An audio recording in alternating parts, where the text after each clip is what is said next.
Saat ini kan masyarakat masih belum banyak yang mengetahui sistem penjaminan kecelakaan lalu lintas di BPJS itu seperti apa. Mohon dijelaskan mekanismenya sedetail-detailnya agar masyarakat ini semakin tahu, semakin paham bahwa kecelakaan pun juga menjadi tanggungan BPJS Kesehatan.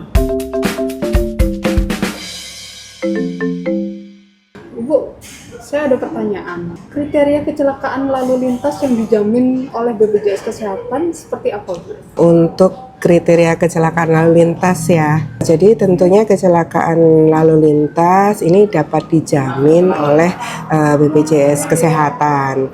Namun memang BPJS Kesehatan ini merupakan penjamin kedua setelah Jasara Harja.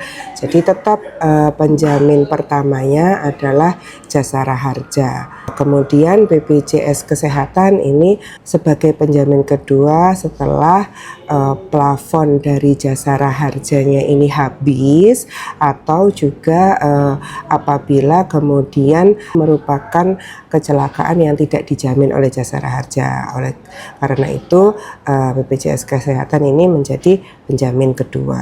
Baik, ibaratnya BPJS ini adalah penopang dari Jasara Harja gitu, betul ya Bu? Nah, apakah yang dijamin hanya jenis kecelakaan di darat saja Bu? Misalnya apabila terjadi kecelakaan di laut dan udara, apakah tetap dijamin dalam program JKN? Iya, jadi untuk kecelakaan baik di darat, di laut, ataupun di udara ini tetap bisa menjadi penjaminan dari BPJS Kesehatan. Namun memang ada prosedur ya yang harus dilakukan gitu, termasuk untuk melakukan lapor polisi, kemudian nanti akan ditindaklanjuti oleh Jasara Harja. Setelah itu terselesaikan, maka nanti kita BPJS Kesehatan tetap akan menjadi penjaminnya baik di darat, laut maupun di udara. Jadi seperti itu Bu. Misalnya kecelakaan di laut dan udara, apakah tetap melapornya ke kepolisian?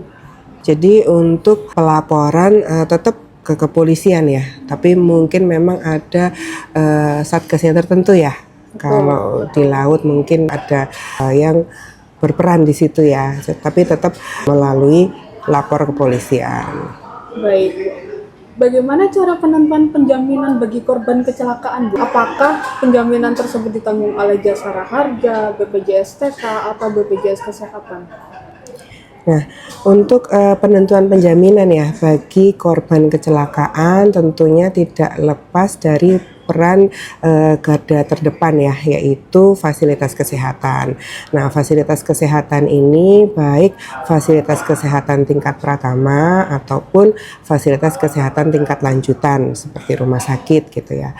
Nah, harapannya fasilitas kesehatan ini menggali informasi sedetail mungkin ya dari pasien ataupun keluarga terkait tempat kejadian, kemudian kronologis kejadian, kemudian tujuannya berkendara ini apakah berangkat ataupun pulang kerja dan lain sebagainya. Nah, artinya memang kita butuh ya peran penting dari fasilitas kesehatan untuk menggali informasi tersebut agar nanti penentuan penjaminannya tidak salah langkah gitu.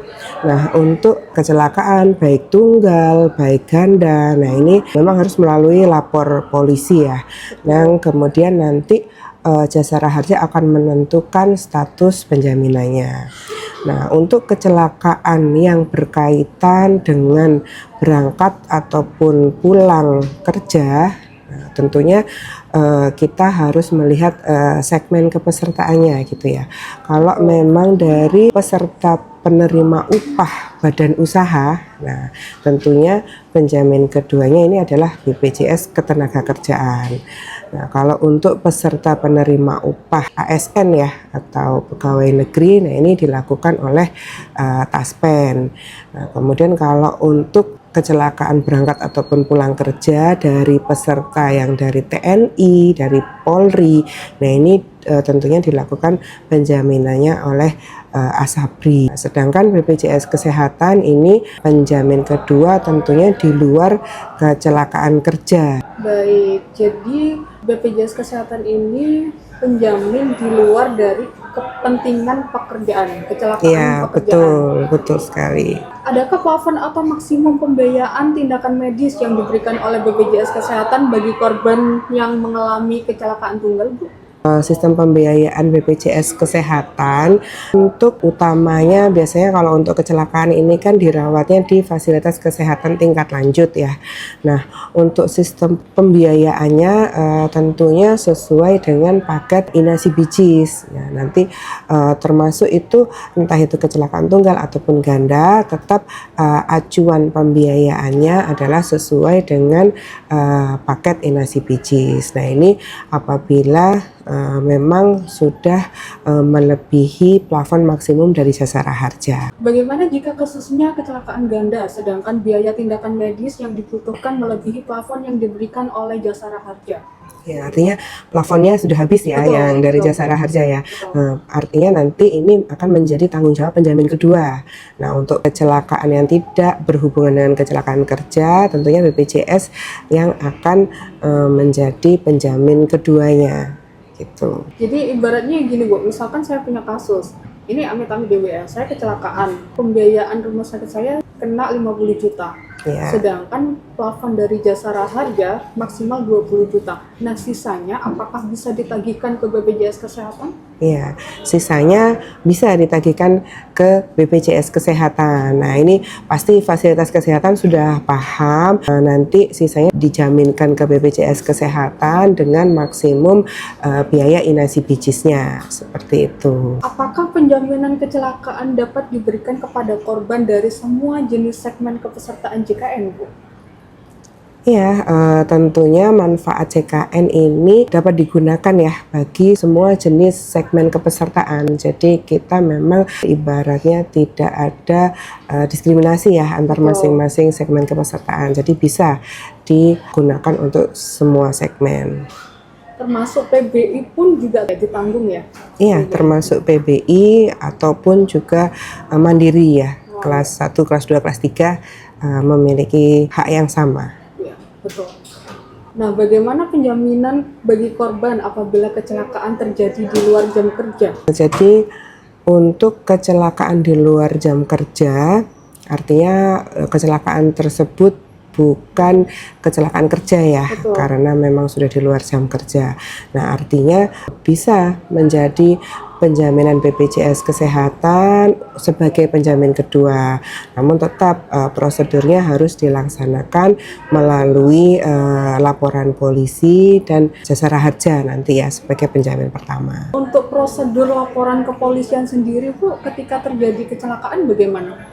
Ya, jadi pelaporan untuk kecelakaan lalu lintas ini dapat dilakukan di unit Laka Lantas Polrestabes. Jadi kalau di Surabaya sendiri sebetulnya unit Laka Lantas ini ada dua. Yang pertama di unit Laka Lantas Polrestabes, jadi ini di Jalan Dukuh Kupang Barat 16 atau di Pos Lantas di Jalan Perak Barat.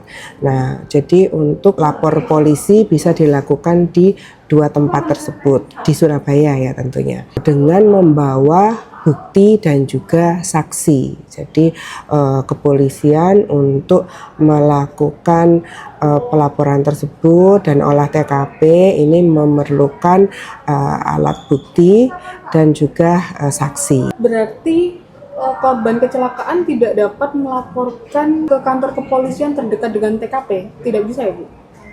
Nah, harusnya kurang tepat ya.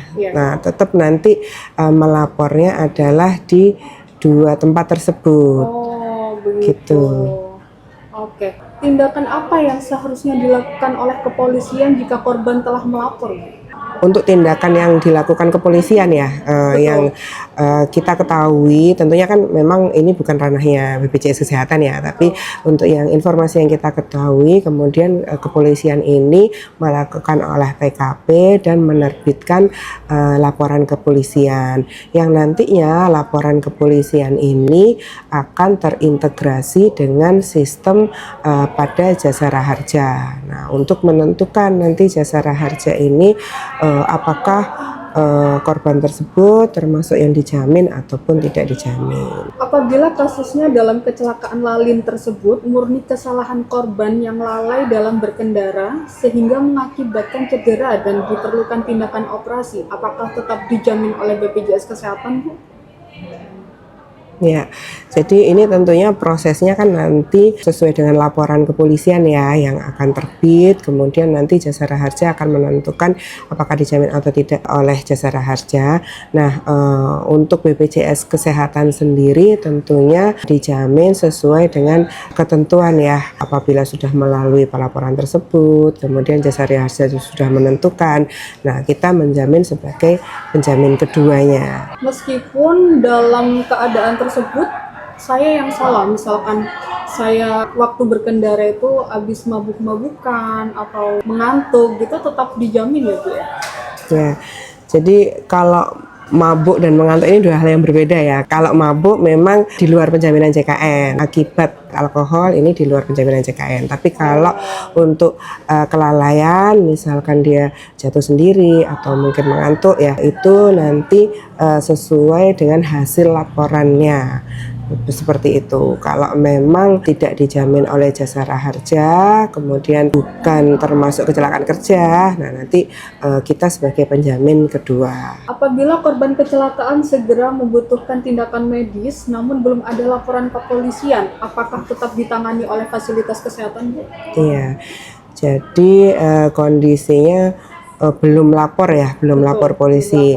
Nah, memang harusnya tetap dilakukan tindakan medis ya. Jadi untuk fasilitas kesehatan tentunya akan tetap melakukan tindakan medis sesuai dengan indikasi medis di fasilitas kesehatan. Kemudian kewajiban fasilitas kesehatan yang berikutnya adalah menerbitkan surat eligibilitas peserta. Nah, nanti surat eligibilitas peserta itu yang kemudian dilakukan aksi tanda KLL gitu ya pada insiden gitu, sehingga nanti itu sebagai informasi bahwa pasien tersebut adalah pasien KLL dan nanti datanya terintegrasi ke Jasara Harja. Jika korban mengalami kecelakaan dan saat itu tidak melapor ke kepolisian, Bu, karena kondisinya dirasa masih baik-baik saja, namun diketahui terjadi cederanya itu di kemudian hari, apakah tetap diperbolehkan melapor ke kepolisian dan dapat dijamin oleh BPJS Kesehatan? Ya, jadi penjaminan BPJS Kesehatan ini dilakukan sesuai dengan prosedur ya. Jadi apabila kemudian kecelakaannya sudah lalu, maka tetap penjaminan BPJS Kesehatan dilakukan sesuai dengan prosedur. Maka nanti dari peserta ya ini tetap melakukan lapor polisi, kemudian nanti Jasara Harja akan menjawab seperti itu. Nah, kemudian BPJS Kesehatan menjadi penjamin kedua.